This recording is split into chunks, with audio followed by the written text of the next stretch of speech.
ही आसमां का निदा तो आई है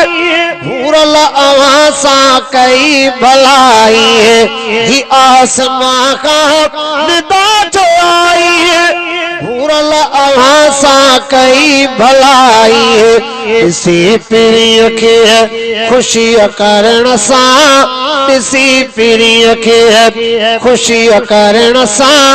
उहे वली ऐं फकीर थी विया सिद्दीक़ जहिड़ा कसम खुदा जो वॾा नबीअ जा वज़ीर थी विया जॾहिं मके में हुज़ूर जायो यतीम सारा अमीर थी विया मदाह माण्हू हज़ार आया गज़ल सना जा त खूब गाया मदाह माण्हू हज़ार आया गज़ल सना जा त खूब गाया दिल्ली धड़न जो धनार ॾिसंदे दिल्ली धड़न जो धनार ॾिसंदे रुठल खनू ऐं खीर थी विया सिद्दीक़ जहिड़ा कसम खुदा जो वॾा नबीअ जा वज़ीर थी विया जॾहिं मके में हुज़ूर जायो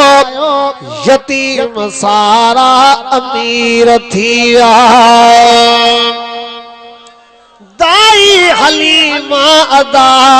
थी भागन मंझ भरपूर हे कर जंहिंजे हंज में पतो पाको हुज़ूर हित त चार जाइ ते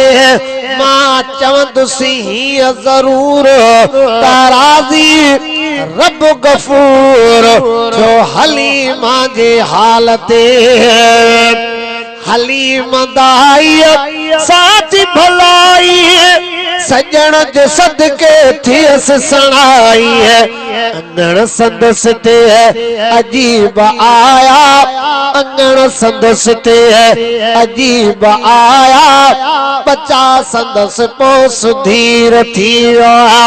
कदम कदम ते रखण थी वई मुझे सजण जी सुञाण थी वई है कदम कदम ते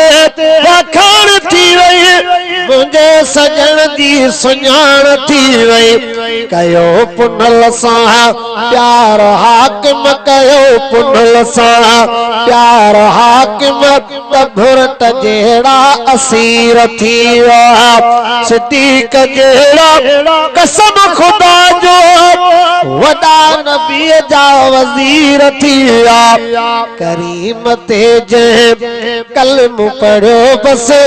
उन्हीअ त जहन्नम हराम आहे ॿुधो मुस्लमान हदीस में जन्नत उन्हीअ लाइ इनाम आहे